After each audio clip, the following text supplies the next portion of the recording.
பராசக்தி ஸ்ரீ பர்வதவர்தனி பராமுகம் ஏனம்மா. ஆதி பராசக்தி ஸ்ரீ பர்வதவர்தனி பராமுகம் ஏனம்மா. சுராரி மகிஷாசுர சம்மர்தனி சுராரி மகிஷாசுர சம்மர்தனி புராரி குந்தலவராளி ரசிகே புராரி மகிஷாசுர சம்வர்தனி புராரி குந்தலவராளி ரசிகே பராசக்தி ஸ்ரீ பர்வதவர்தனி பராமுகம் ஏனம்மா. ஆதி பராசக்தி ஸ்ரீ.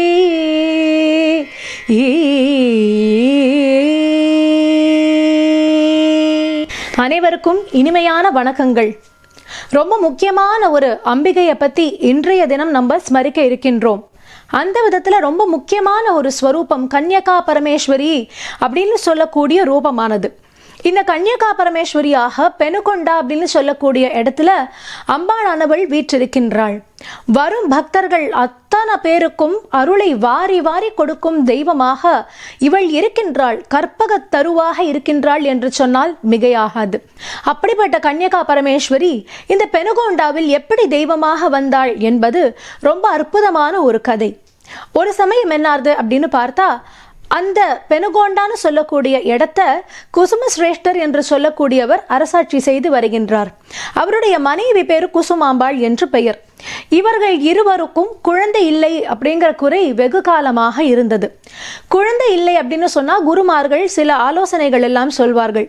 அந்த ஆலோசனையின்படி அவர்கள் புத்திர காமேஷ்டி யாகம் என்று சொல்லக்கூடியதை நிகழ்த்தினார்கள். இருவருமே பராசக்தி இடத்தில் அபரிமிதமான பக்தியை வைத்தவர்கள்.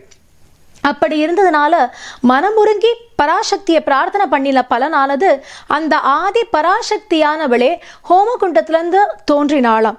தோன்றி 2 பழங்களை குசுமாம்பாளுடைய கையில கொடுக்கிறாள். அவளும் அந்த பழத்தை பக்தியோடு வாங்கி அதை உண்டாள். அவள் அதை உண்டாளோ இல்லையோ கருவுற்றாள். 2 குழந்தைகள் பிறக்கின்றது. ஒரு ஆண் குழந்தை, ஒரு பெண் குழந்தை. இந்த ஆண் குழந்தைக்கு விருப்பாக்ஷன் என்று பெயர் வைத்தார்கள். விருப்பாக்ஷன் நந்திகேஸ்வரருடைய ஹம்சமாக அவதரித்தார் என்று சொல்லப்படுகின்றது. அதே போல பெண்ணுக்கு வாசவி என்று பெயர் வைத்தார்கள். இந்த வாசவிங்கிறவ சாக்ஷாத் ஆதி பராசக்தியினுடைய ஹம்சமாக அவதரிக்கின்றாள். அப்படிப்பட்ட வாசவியும் விருப்பாக்ஷனும் ரொம்ப அழகாக நாளொரு மேனி பொழுதொரு வண்ணம் என்று வளர்ந்து வருகின்றார்கள். விருப்பாக்ஷன் ராஜ்யம் சம்பந்தப்பட்ட எல்லா விஷயத்திலேயுமே ரொம்ப ரொம்ப அதி புத்திசாலியாக விளங்கி எல்லாவற்றிலும் பிரகாசிக்கின்றார். இந்த பக்கம் வாசவியோ கலைகளில் ரொம்ப ரொம்ப தன்னை ஈடுபடுத்தி கொண்டு பக்தியிலேயே எந்நேரமும் இருந்து கொண்டிருக்கின்றாள். இதுல என்னன்னா, இந்த வாசவியானவள் தன்னுடைய சின்ன வயசுல இருந்தே ஒரு விஷயத்துல ரொம்ப ரொம்ப ரொம்ப தீர்மானமா இருந்தா. என்ன தீர்மானம் அப்படின்னு பார்த்தா, கல்யாணம் பண்ணிக்கிறது இல்ல அப்படிங்கறதுல ரொம்பவே நிச்சயமா அவ இருந்துருக்கா. எத்தனையோ பேர் சொல்கின்றார்கள், பெண் என்றால் திருமணம் செய்து கொள்ள வேண்டும், தனியாகலாம் இருக்கக்கூடாது அப்படின்னு எல்லாம் சொல்லும் பொழுது, அப்படி கிடையாது. பெண்ணுக்கும் விருப்பம் வெறுப்பு எல்லாமே உண்டு. அதனால் அதற்கேற்பது போல அவர்களும் நடந்து கொள்ளலாம் அப்படின்னு அந்த சமயத்திலேயே பெண்களுக்காக அவள் பேசினது போல இருந்தது. அப்போ அவளுடைய தாய் தந்தையும் இவள் சக்தியின் வடிவம் என்பதை உணர்ந்தவர்கள். அதனால் சரி, பெண் ஏதாவது சொன்னால் அவ யோசிக்காம சொல்ல மாட்டா அப்படின்னு அவர்களும் நம்பினார்கள். இதுல என்ன ஆறுதுன்னு பார்த்தா, 714 கோத்திரக்காரர்கள் உண்டு. அதுல 102 பேர் இவருடைய இந்த முடிவானது சரி என்று சொல்கின்றார்கள். அந்த மாதிரி சமயத்துல விஷ்ணுவர்தனுடைய ஒரு பேராட்சியில தான் மற்ற குறுநிலை மன்னர்கள் எல்லாரும் இருந்தார்கள். அதுபோல ஒரு மன்னன் தான் இந்த குசுமசிரேஷ்டனும். அப்போ விஷ்ணுவர்தன் அந்த இடத்துக்கு ஒரு சமயம் வரும் பொழுது வாசவியை பார்த்து அவளுடைய அழகில் மயங்கிய விஷ்ணுவர்தன் கல்யாணம் பண்ணிக்கணும்னு தன்னுடைய எண்ணத்தை தெரிவிக்கின்றான். அப்போ குசுமசிரேஷ்டர் சொல்லிடுறார், இல்லை, என் பெண் யாரையும் திருமணம் செய்து கொள்வதில்லை என்று முடிவெடுத்தாச்சு அப்படின்னு திரும்பி சொல்லி அனுப்புறாராம். அப்போ வாசவீட்டையும் கேட்ட பொழுது அவளும் அதே பதில் தான் சொல்லியிருக்கான். அதனால என்னார்து, கோவப்பட்ட விஷ்ணுவர்தன் இந்த நேரத்துல ஒரு யுத்தத்தையே வர செய்தாராம். ரொம்ப ரொம்ப மனசு சங்கடமா போச்சாம் வாசவிக்கு. தன்னால யுத்தம் ஏற்பட போறது, எத்தனையோ உயிர்களுக்கு எல்லாம் சேதம் ஏற்படுமே அப்படின்னு சொல்லி அவ என்ன பண்றாளாம், ஒரு நாளை நியமனம் செய்து அன்றைய தினம் ஹோமகுண்டத்தில் இறங்கி தன்னை மாய்த்து கொள்வதாக முடிவு செய்கின்றாள்.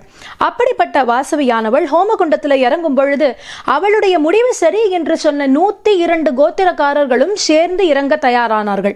அப்போ 103 ஹோமகுண்டங்கள் தயாராச்சு. அந்த ஹோமக்னியில அத்தனை பேரும் இறங்குறாளாம். இந்த வாசவியானவளும் அதுல கன்னியாகவே இறங்குகின்றாள். கன்னியாக இறங்கிய வாசவியானவள் கன்யகா பரமேஸ்வரியாக ஆதி பராசக்தியாக அத்தனை பேருக்கும் விஸ்வரூப காட்சியை அங்கு தருகின்றாள். இந்த 102 கோத்திரக்காரர்களுக்கும் அவள் மோட்சத்தை தருகின்றாள். அதன் பிறகு அந்த 102 கோத்திரக்காரர்களுடைய சொந்தம் அவருடைய குழந்தைகள் எல்லாம் என்ன பண்ணார்கள், அங்கேருந்து கிளம்பி காசியில போய் எல்லாத்தையும் முடித்து லிங்கத்தை எடுத்து கொண்டு வந்து 102 வாசவி க்ஷேத்திரங்களில் அந்த லிங்கத்தையும் பிரதிஷ்டை செய்கின்றார்கள். விஷ்ணுவர்தன் ரொம்பவே மனம் நொந்து போகின்றார். தன்னால் இப்படி ஒரு கதி நேர்ந்து விட்டதே, ஒரு நல்ல மன்னனாக தர்மத்தின் வழியில் நடக்க வேண்டிய நானோ இப்படி மோகத்தின் வழியே சென்றதால் இவ்வாறு ஒரு கிளேசம் ஏற்பட்டு விட்டதே என்று விஷ்ணுவர்தன் வருந்த அதன் பிறகு நிச்சயமாக தர்மத்தின் வழியே நடப்பேன் என்று சொன்னார். கன்யகா பரமேஸ்வரி அன்று முதல் தெய்வமாகவே அத்தனை பேரும் கருதி அவளை பெனுகோண்டாவில் பலர் வணங்கி இன்றும் பேரருளை எல்லாம் பெறுகின்றார்கள் என்று சொன்னால் மிகையாகாது. அப்படிப்பட்ட கன்யகா பரமேஸ்வரியை பற்றி இன்றைய தினம் நாம் ஸ்மரித்தோம்.